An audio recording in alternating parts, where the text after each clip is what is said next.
Can you imagine Derrick Henry, one of the most feared running backs in the NFL, being almost completely stopped on the field?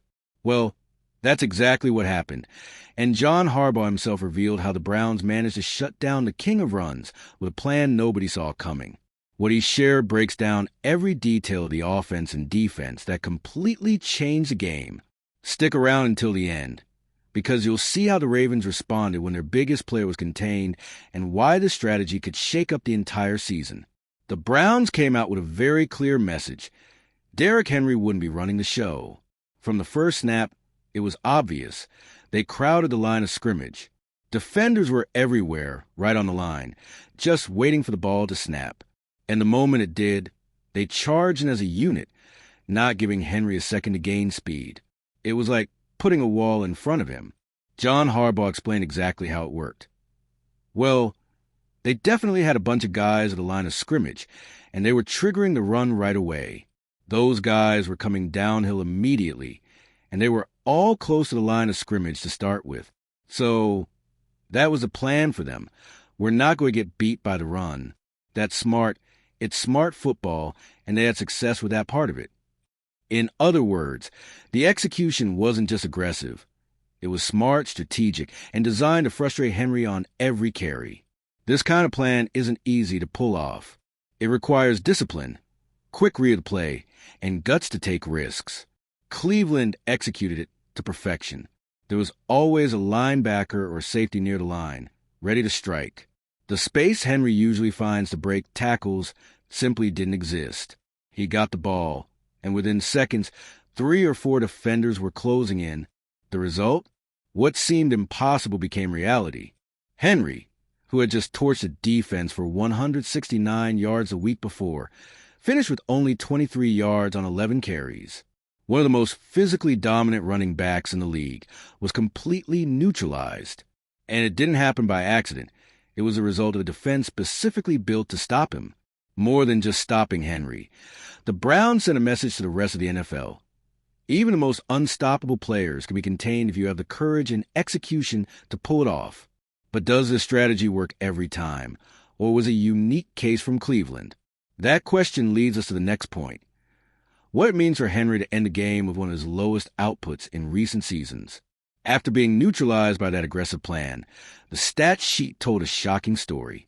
Henry, who ran for 169 yards a week before and seemed unstoppable, finished the game with just 23 yards on 11 carries. For anyone following the NFL, that's astounding. One of the most dominant running backs in the country became almost irrelevant, and all this against the Cleveland Browns. To put it in perspective, the last time Henry had numbers this low was Week 15 of 2023, when he rushed for just 9 yards against the Houston Texans.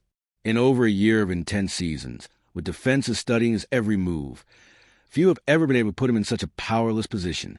This not only highlights the strength of Cleveland's defensive plan, but also shows how much Henry relies on space and blocks to shine. The most interesting part is how these stats reflect team play. Henry didn't play poorly. He simply didn't get opportunities. Every carry was met with a wall of defenders. Every yard came in an extreme effort.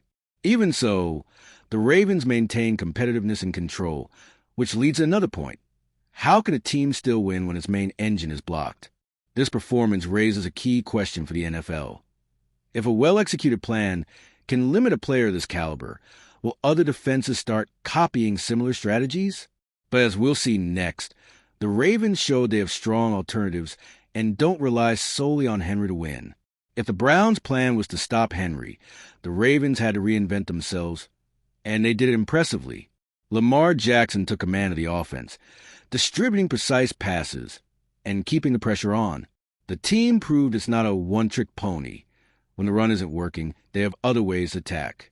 The offense became more dynamic and unpredictable. Passing plays opened up the field and created opportunities that wouldn't exist if the Ravens relied solely on the run. This allowed the team to keep scoring and control the pace, keeping the Browns on defense. Even without Henry producing big runs, other runners and receivers stepped up too. Henry might be the headliner, but this one showed the Ravens have a deep, ready-to-go roster. Being able to change the game plan mid-match is something few teams execute this effectively. which explains the dominant 41-17 scoreline.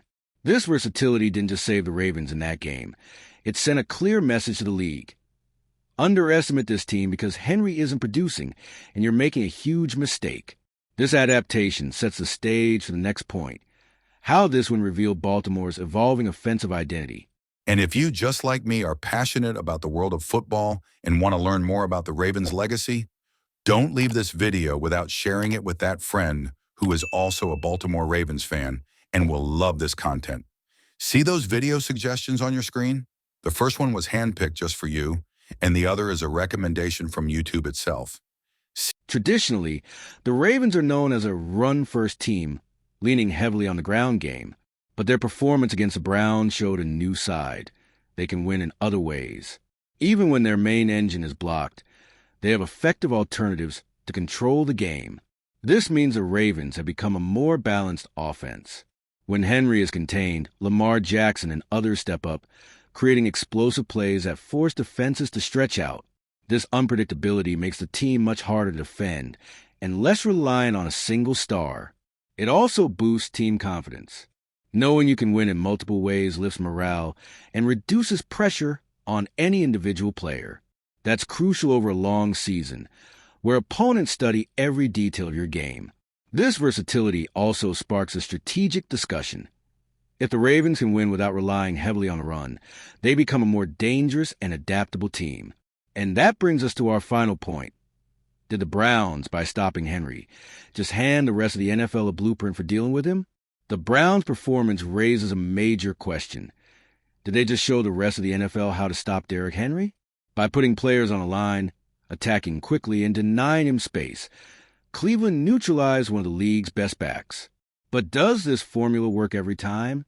Not every team has the defensive strength and tactical discipline of the Browns. It's easy to say, hard to execute. Henry remains a powerful, resilient player, and only well-prepared teams can replicate that kind of defense successfully. So while Cleveland gave a clue, the challenge is still complex. Plus, the Ravens showed they can adapt. Even if other teams try to copy what the Browns did, the offense's versatility makes it impossible for any plan to work 100% of the time. Henry is just one piece. If he's contained, other weapons are ready to take over. This combination of an exemplary defense against Henry and an offense that can reinvent itself creates a fascinating strategic scenario for the rest of the season. The league now has to deal not just with Henry's power, but also with Baltimore's ability to adapt when he's stopped. What happened against the Browns showed that even a giant like Derrick Henry can be contained when a defense has a perfect plan, and that the Ravens can reinvent themselves when their top player is neutralized. John Harbaugh revealed the details of that strategy, proving that a team's success depends on both tactical intelligence and physical strength. The big question now is, will other teams be able to replicate this formula and stop Henry, or will the Ravens continue finding ways to win even when their main engine is blocked? In the end, this game left a clear lesson for the NFL. Power, strategy, and adaptability go hand in hand, and whoever masters all three has the best chance to dominate the season. All right, we're already past the halfway point of this video, but before we continue, I noticed you haven't left a like yet. It's really important because it helps YouTube keep showing you my content so I can keep bringing you the best news about the Baltimore Ravens. So go ahead and hit that like button. It's free and it really helps. Thanks. Now let's get back to it.